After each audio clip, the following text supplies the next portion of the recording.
Pharaoh's change of heart and the pursuit of the Israelites in the Exodus story, and reflects Pharaoh's struggle with pride and control, the economic and social strain on Egypt, the true impact of the plagues. The 10 plagues had left Egypt in ruins, agriculture decimated, water sources polluted, and Egyptian morale shattered. This profound destruction forced Pharaoh's decision to let the Israelites go, but the loss of such a significant labor force, the backbone of Egypt's economy, likely pushed him to reconsider. The deity king's dilemma. Pharaoh, revered as a god-king, faced a loss of credibility. Having to yield to the demands of a foreign deity, the God of Israel, was an unparalleled humiliation. His regret thus stems not only from economic concerns, but also from the threat to his own divine status and the political stability of Egypt. Pharaoh's hardened heart and its theological significance. Understanding the hardening process. Throughout the plagues, Pharaoh's heart hardens multiple times, both by his own choice and, at times, through divine influence. This hardening suggests a persistent denial of truth and willful rejection of God's authority, which theologians interpret as the dangerous progression of sin when left unchecked. A deeper theological reflection. Pharaoh's unrelenting pride and eventual downfall illustrate a biblical principle. Resisting God often results in self-destruction. Theologically, it speaks to the broader concept of free will. Pharaoh continually chooses defiance, illustrating the tragic outcome of a life in opposition to divine guidance. The pursuit and its psychological warfare. The unyielding advance of Pharaoh's army. The sight of Pharaoh's approaching army must have stirred terror among the Israelites. Ancient Egyptian chariots, built for speed and strategic attack, were often used to intimidate and overwhelm opponents, a psychological strategy Pharaoh likely counted on. As the Egyptian army closes in, the Israelites' fear overtakes them. Hemmed in by the vast sea on one side and their enemies on the other, they feel hopelessly trapped. Panic and frustration build, and the people turn to Moses, questioning his motives for leading them out of Egypt. They cry out, accusing him of bringing them to the wilderness to die, asking, "Was it because there were no graves in Egypt that you brought us to die here?" In their doubt, they forget the miraculous signs God performed to bring them this far, overwhelmed instead by the immediate threat. But even in their fear, God has a plan beyond their expectations, ready to show them a way through what appears impossible. Moses reassures them, telling them to stand firm and see the deliverance the Lord will bring, as God's power is about to be revealed in ways they never imagined. In the face of the Israelites' overwhelming fear, Moses stands resolute. As they cry out in panic, he urges them to calm their hearts and look beyond the threat they see. "Do not be afraid," he says. "Stand firm, and you will see the deliverance the Lord will bring you today. The Egyptians you see today, you will never see again. The Lord will fight for you.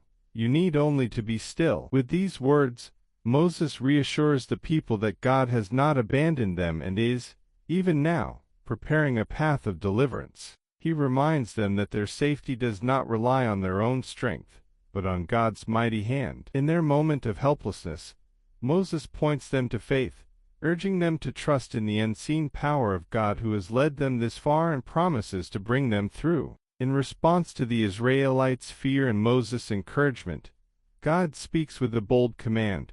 "Why are you crying out to me? Tell the Israelites to move forward." God instructs Moses to lift his staff and stretch out his hand over the sea, preparing to perform one of the most remarkable miracles in Israel's history. With his plan set in motion, God promises his protection and reveals his purpose. He will part the Red Sea, creating a dry path for the Israelites to cross, and in doing so, he will demonstrate his power to both Israel and Egypt. Through this act, God will show that he alone is Lord, the protector of his people, and the one who brings victory in the face of impossible odds. With this divine instruction, the Israelites are to step out in faith, trusting that the God who called them will safely lead them through. Following God's command, Moses stretches his staff over the vast Red Sea, and instantly, the power of God is unleashed. A fierce east wind begins to blow, pushing back the waters and dividing the sea right before the Israelites' eyes. The waters rise up like walls on both sides, creating a clear, dry path through what was once an impassable barrier. In awe and amazement, the Israelites step onto the path, crossing the sea as if on solid ground. The impossible becomes possible as they walk between towering walls of water, guided by God's hand and shielded by His presence. With each step, they witness the might and faithfulness of the God who promised to deliver them. The parting of the Red Sea becomes a defining moment, not only of escape but of faith, a testament to God's power and His unwavering protection over His people. As the Israelites make their way through the parted Red Sea, Pharaoh's army pursues them with relentless determination. Chariots rumble and hoofs thunder as they charge into the narrow path between the towering walls of water, driven by the desire to recapture the fleeing Israelites. However, as they advance, God intervenes. The Egyptian army begins to face unforeseen obstacles. Suddenly, their chariot wheels become clogged and difficult to maneuver. Confusion and panic spread among the soldiers as they realize that something is drastically wrong. The mighty hand of God is at work, causing chaos within their ranks and slowing their pursuit. In their desperation, the Egyptians recognize that they are in grave danger, proclaiming, "Let's get away from the Israelites. The Lord is fighting for them against Egypt." Despite their fierce resolve, they find themselves hindered at every turn, caught in a struggle they cannot win. The divine power protecting the Israelites becomes evident, affirming that they are not alone in their escape. As the Egyptian army presses forward into the parted Red Sea, God's intervention becomes unmistakable. He sends confusion into the ranks of Pharaoh's soldiers, causing panic and disarray. The chariots, once swift and formidable, begin to malfunction. Wheels come loose, and the horses stumble, throwing the soldiers into chaos. In the midst of the turmoil, the Egyptians realize that they are not just facing a mere escape, but the power of the Almighty God. Fear grips their hearts as they shout to one another, "Let's get away from the Israelites. The Lord is fighting for them against Egypt." Their realization serves as a stark contrast to the faith of the Israelites, who are moving forward, buoyed by the assurance of God's deliverance. As the waters remain parted, the Egyptians become increasingly desperate. They attempt to retreat, but it is too late. God's mighty hand is at work, ensuring that the Israelites will escape, and that Pharaoh's army will not succeed in reclaiming them. This divine intervention marks a turning point, demonstrating that the fight is not against flesh and blood but against the sovereign will of God. As the Israelites reach the other side of the Red Sea, safe and unharmed, God commands Moses to stretch his hand over the waters once more. With obedience, Moses raises his staff, and the moment is charged with divine authority. The walls of water, which had stood firm for the Israelites, begin to collapse, rushing back together with tremendous force. The fierce waves crash down upon the Egyptian army, engulfing their chariots and soldiers. The once mighty pursuit turns into chaos and despair as the waters return to their rightful place, drowning the entire army of Pharaoh. In an instant, the very threat that had loomed over the Israelites is extinguished, demonstrating the overwhelming power of God. On the other side of the sea, the Israelites stand in awe, witnessing the mighty act of salvation that God has performed. They realize that they are free from the bondage of Egypt, their former oppressors swallowed by the depths of the sea. This miraculous event becomes a pivotal moment in their history, a testament to God's faithfulness and His ability to deliver His people against all odds. In their hearts, a deep sense of gratitude and reverence for the Lord begins to take root, solidifying their trust in Him for the journey ahead. After witnessing the miraculous deliverance at the Red Sea, the Israelites erupt in joyful praise and worship. They gather together, filled with awe and gratitude for the incredible power of God that has rescued them from the clutches of the Egyptian army. With voices raised high, they sing songs of victory, celebrating the defeat of their oppressors. Miriam, the prophetess and sister of Moses, leads the women in dance and song, proclaiming, "Sing to the Lord, for He is highly exalted. The horse and its rider He has hurled into the sea." Their joyous celebration reflects not only their relief, but also their newfound trust in God, who has proven to be their mighty deliverer. In this moment of victory, the Israelites recognize Moses as their leader, understanding that he is the one God has chosen to guide them. Their faith in him strengthens as they see him as a vessel of God's power and authority. Together, they commit to following God and trusting in his promises, knowing that they are now a people set free, chosen for a divine purpose. This moment marks a pivotal shift in their journey, a moment of collective faith and worship that binds them together as they prepare to face the challenges ahead. The Red Sea crossing is not just a physical deliverance but a spiritual awakening, igniting a deeper relationship with God and a commitment to follow him wholeheartedly. After their triumphant crossing of the Red Sea, Moses and the Israelites gather to sing a powerful song of celebration, a heartfelt expression of their gratitude and faith. This song, known as the Song of Moses, becomes a pivotal moment in their history, encapsulating their deliverance and the might of God. Moses leads the people in singing, "I will sing to the Lord, for he is highly exalted. The horse and its rider he has hurled into the sea. The Lord is my strength and my song. He has become my salvation. He is my God,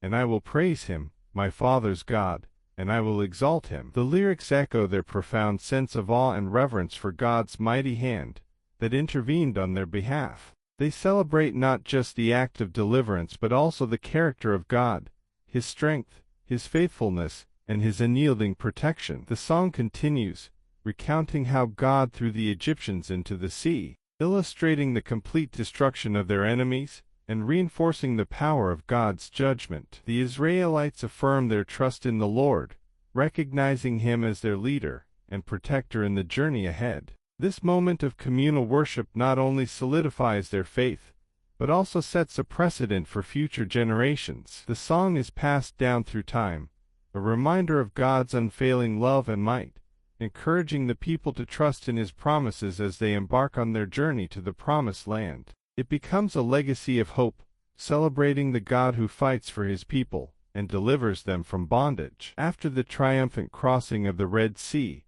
where God displayed his mighty power by parting the waters, the Israelites stood on the shore, exhilarated and filled with awe. They had witnessed firsthand the miraculous deliverance from slavery in Egypt, and their hearts overflowed with gratitude. The song of celebration. Moses lifted his voice, and the people joined him in a song of praise. They sang of God's strength, celebrating their victory over Pharaoh and his army. "I will sing to the Lord, for he is highly exalted.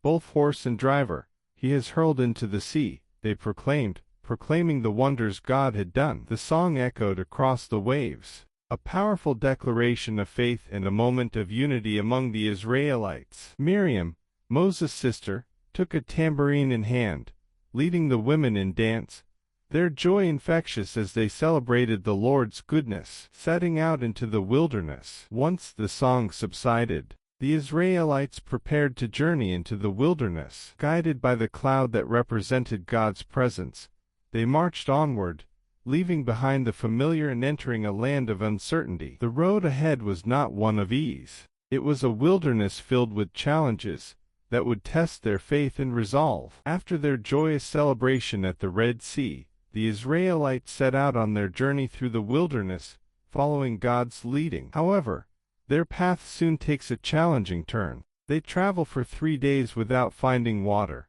and their relief turns to despair when they arrive at Marah, only to discover that the water there is bitter and undrinkable. The Israelites, feeling the sting of their thirst, complained to Moses, questioning him about their situation. "What shall we drink?" they cry, their voices filled with frustration and desperation. Their faith falters as they struggle with the harsh realities of their journey, forgetting the miraculous deliverance they had just experienced. In response to their complaints, Moses turns to God for guidance. The Lord instructs him to take a piece of wood and throw it into the bitter waters. When Moses obeys, a miraculous transformation occurs.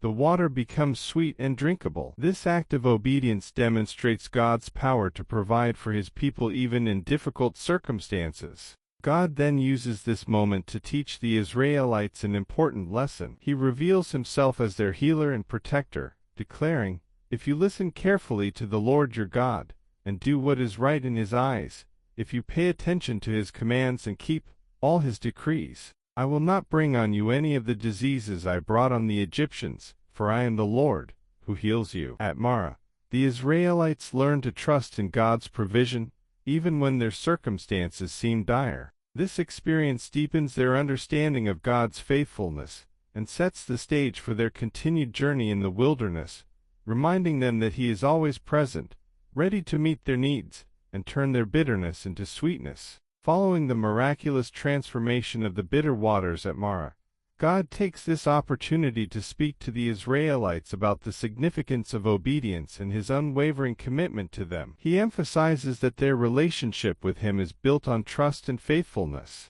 God reveals His laws and commands, stressing the importance of adhering to His instructions. He declares to the people, "If you listen carefully to the Lord your God, and do what is right in His eyes, if you pay attention to His commands and keep all His decrees, I will not bring on you any of the diseases I brought on the Egyptians, for I am the Lord, who heals you." Through this declaration, God reassures the Israelites of His promise to protect and heal them. He highlights the direct correlation between their obedience to His laws and their overall well-being. By following His guidance, they will experience His favor and protection, distinguishing them from the Egyptians who faced judgment for their disobedience. This moment serves as a crucial teaching point for the Israelites, reinforcing the idea that their health and prosperity depend on their fidelity to God's commands. As they continue their journey, this promise instills hope and encourages them to remain faithful,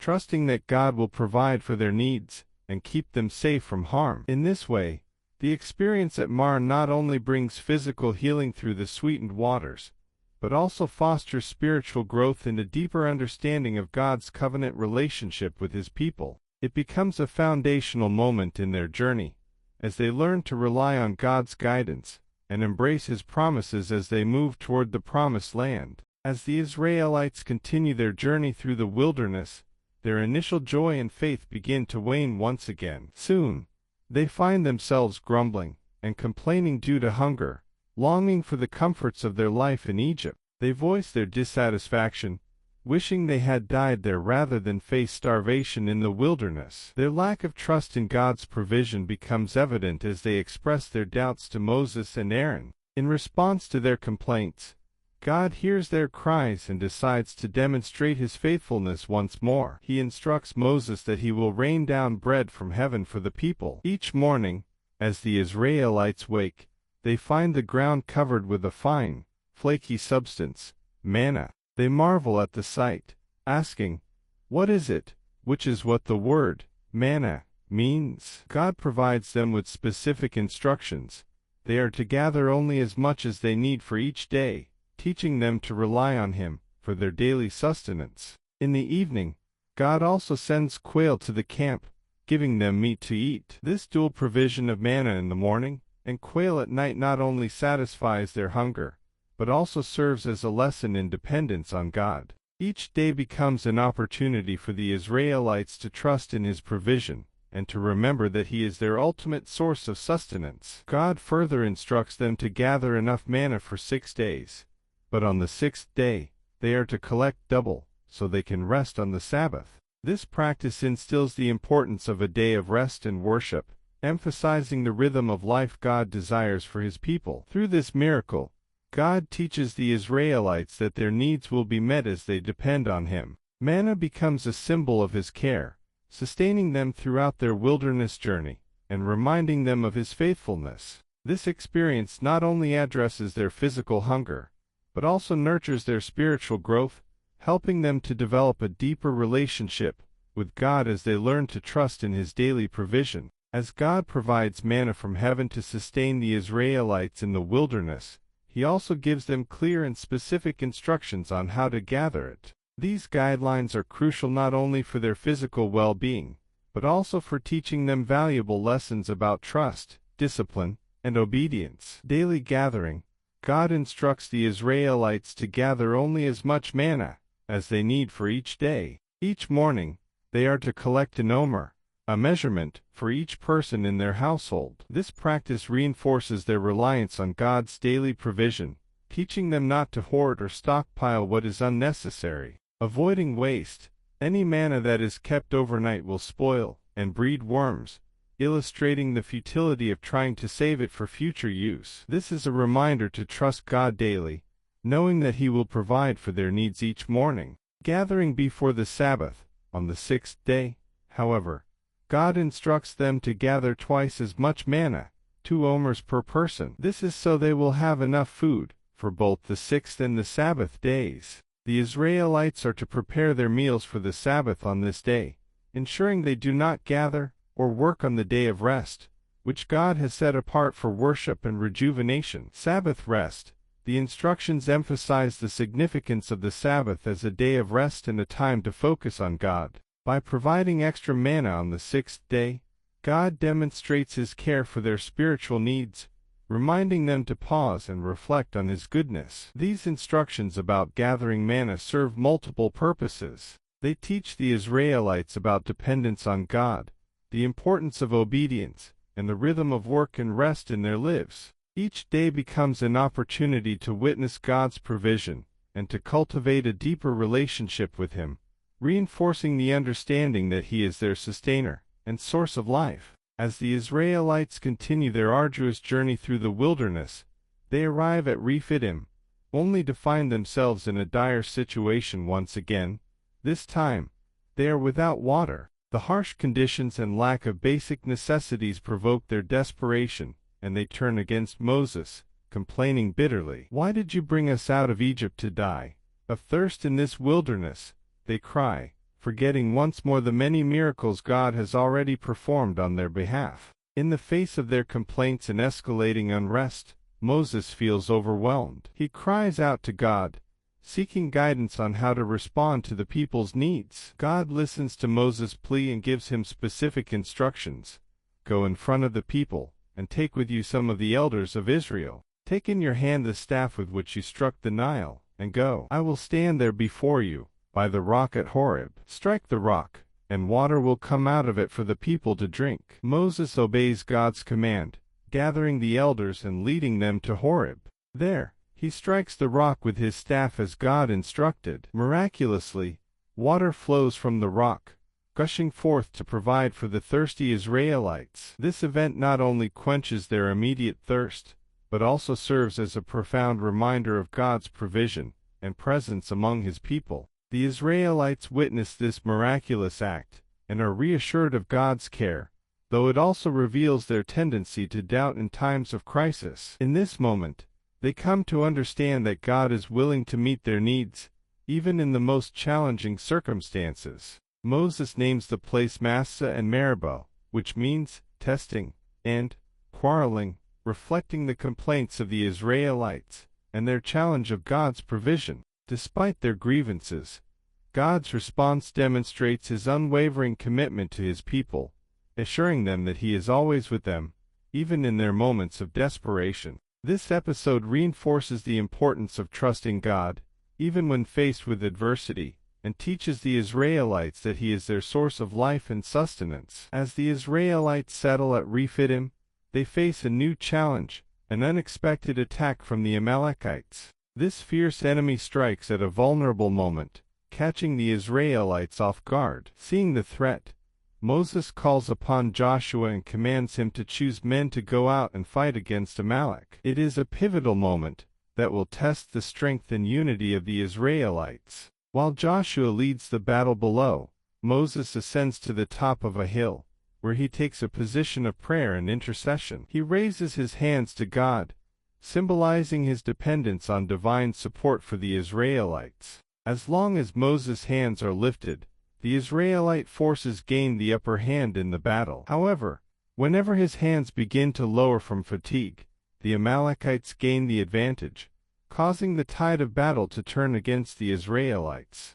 Seeing this struggle, Aaron and Hur, who accompany Moses, recognize the need for support. They come alongside him, providing physical help. They place a stone for him to sit on and hold up his hands, one on each side, so that his hands remain steady and raised throughout the entire battle. With their assistance, Moses' hands stay lifted, and as a result, the Israelites prevail against the Amalekites. The battle culminates in victory for the Israelites, demonstrating the power of communal support and the importance of prayer in the face of adversity. After the victory, God instructs Moses to write down this event as a memorial and to ensure that Joshua remembers it. Moses builds an altar and names it, "The Lord is my banner," declaring that it is God who fought for Israel against their enemies. This event not only emphasizes God's role as their protector, but also serves as a reminder of the ongoing battle they will face in the wilderness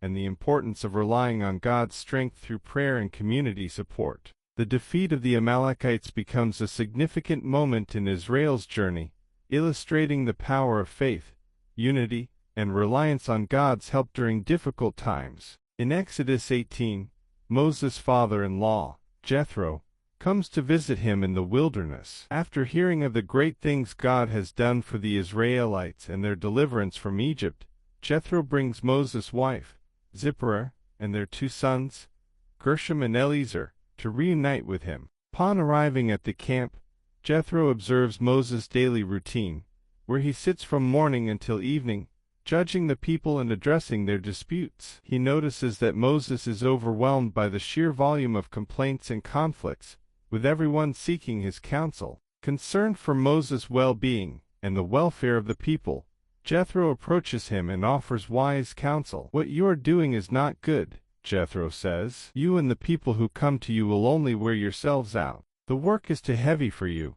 You cannot handle it alone." He explains that Moses needs to share the burden of leadership, as it is too great for one person to bear. Jethro advises Moses to select capable and trustworthy men from among the people, men who fear God, are honest, and hate dishonest gain. He suggests that Moses appoint these leaders to serve as officials over groups of thousands, hundreds, fifties, and tens. They would handle the less significant cases, allowing Moses to focus on the more challenging matters, and ultimately providing a more efficient system of governance. Moses heeds Jethro's advice, recognizing the wisdom in his father-in-law's words. He takes time to implement this new structure, appointing leaders who can assist him in managing the needs of the people. This delegation not only alleviates Moses' burden, but also empowers other leaders within the community, fostering a sense of shared responsibility. Jethro's visit and counsel highlight the importance of wise leadership and the necessity of community and governance. By creating a system where responsibilities are shared, Moses can ensure that the needs of the people are met more effectively while also promoting strong leadership among the Israelites. This event sets a precedent for the organization and governance of the Israelite community as they continue their journey through the wilderness. As the Israelites journey through the wilderness, they finally arrive at Mount Sinai, a significant and sacred location in their journey. Here, they set up camp at the base of the mountain, a moment of anticipation and preparation for what is to come. God instructs Moses to approach him on the mountain, indicating that a profound revelation is about to take place. Before Moses ascends, God gives him specific instructions to prepare the people for his presence. He emphasizes the importance of holiness and the need for the Israelites to consecrate themselves. They are to wash their clothes and abstain from certain activities to ensure they are ready to meet with the holy God. God warns Moses to set boundaries around the mountain, instructing that no one is to approach the mountain or touch its base. Anyone who dares to cross this boundary must be put to death, emphasizing the holiness of the moment and the seriousness of God's presence. On the 3rd day after their arrival, the Israelites witness extraordinary signs as God descends upon Mount Sinai in a thick cloud, accompanied by thunder, lightning, and the sound of a trumpet. The mountain trembles violently, and the people are filled with awe and fear as they experience the grandeur of God's presence. Moses leads the people in preparing to hear from God, and as they stand at the foot of the mountain, they are struck by the powerful display of God's might. In this moment, God calls Moses up the mountain to receive the law, setting the stage for the covenant that will define their relationship with him. The arrival at Sinai marks a pivotal moment in the Israelites' journey, a moment of revelation, covenant, and the establishment of God's laws that will guide his people. It serves as a foundational event in their identity as a nation chosen by God, setting the course for their future as they are called to live in obedience to His commands. In Exodus 19:9-25, as the Israelites camp at the base of Mount Sinai, God prepares them for a profound encounter with His holiness. He commands Moses to convey a message to the people, emphasizing the necessity of purification and preparation for His revelation. Purification. God instructs the Israelites to consecrate themselves, which involves washing their clothes and refraining from sexual relations for 3 days. This act of purification symbolizes their readiness to encounter a holy God and the seriousness of the moment that is about to unfold. It serves as a reminder that holiness must be approached with reverence and intentionality. Setting boundaries. God also commands Moses to establish clear boundaries around the mountain. No one is allowed to approach the mountain or touch its base, for doing so would result in death. This directive highlights the sanctity of God's presence and the need for the people to respect the limits set by God. The boundaries serve to protect the people and underscore the seriousness of encountering God. The third day. On the third day, the Israelites experience a dramatic display of God's power as He descends upon the mountain. They witness a terrifying scene marked by thunder, lightning, and a thick cloud that envelops Sinai. The sound of a trumpet grows louder and more intense, signifying the approaching presence of God. The mountain trembles violently, creating an atmosphere of awe and fear among the people. The reaction of the people, as they witness these powerful manifestations.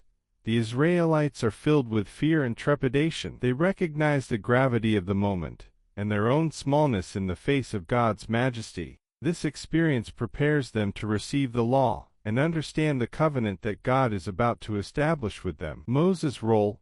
God calls Moses up to the mountain, further emphasizing Moses' role as the mediator between himself and the people. Moses approaches God, ready to receive the instructions that will guide the Israelites in their journey and their relationship with God. The preparation for God's revelation at Sinai sets the stage for the giving of the 10 Commandments and the establishment of a covenant that will define the identity of the Israelites as God's chosen people. It underscores the themes of holiness, reverence, and the necessity of obedience in their relationship with God. This moment marks a turning point in their journey, as they move from deliverance to a deeper understanding of God's expectations for their lives. In Exodus 20, God formally establishes His covenant with the Israelites by delivering the 10 Commandments to Moses at Mount Sinai. This pivotal moment marks the foundation of the moral and ethical framework that will guide the lives of the Israelites and shape their relationship with God and one another. The context.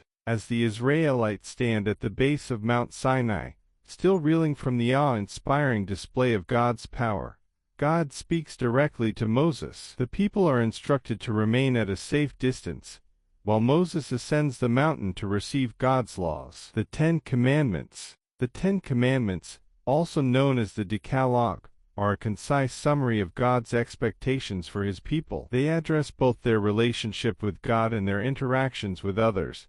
You shall have no other gods before me. This commandment establishes the exclusivity of the Israelites' worship of Yahweh, prohibiting the worship of any other gods. You shall not make for yourself an idol. God forbids the creation of images or idols to represent Him, emphasizing His incorporeal nature and the need for true worship. You shall not take the name of the Lord your God in vain. This commandment warns against the misuse of God's name, underscoring the sacredness of His identity. Remember the Sabbath day, to keep it holy. God commands the observance of the Sabbath, a day of rest and worship, reflecting His creative work and providing a rhythm for the lives of the Israelites. Honor your father and your mother. This commandment highlights the importance of familial respect and the stability of society through honoring parental authority. You shall not murder. This commandment affirms the sanctity of human life and prohibits unlawful taking of life. You shall not commit adultery.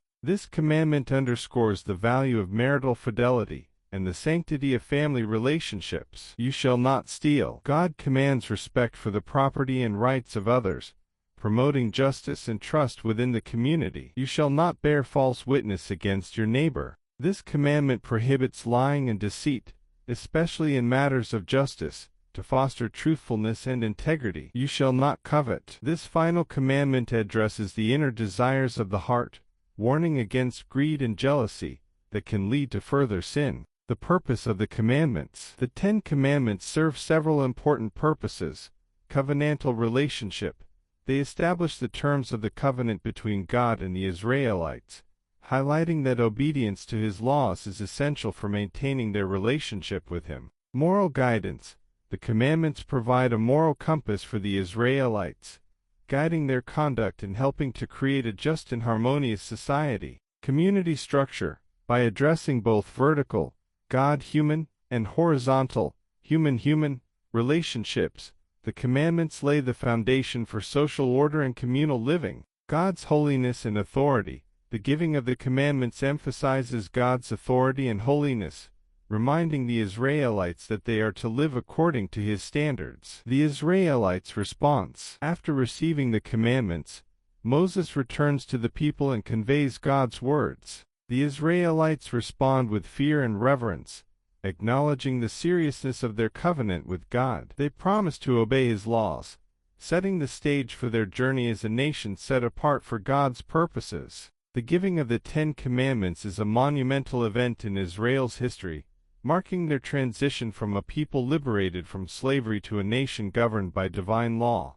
shaping their identity and mission in the world. The story of the Exodus and the events that follow, including the crossing of the Red Sea, the provision of manna, and the giving of the 10 Commandments, impart several important lessons: faith and trust in God. The Israelites learned to rely on God for their needs, even when circumstances appeared dire. Despite their fears and doubts, God consistently provided for them. This teaches the importance of faith and trusting in God's plan, especially during challenging times. God's deliverance and power. The miraculous crossing of the Red Sea and the subsequent events demonstrate God's sovereignty and power over creation. This highlights that God can intervene in powerful ways to deliver His people from seemingly impossible situations. Obedience and commitment. God's instructions regarding the gathering of manna and the laws given at Sinai emphasize the need for obedience. Following God's commands is vital for receiving His blessings and protection. The Israelites' experiences show that obedience is essential to maintaining a relationship with God.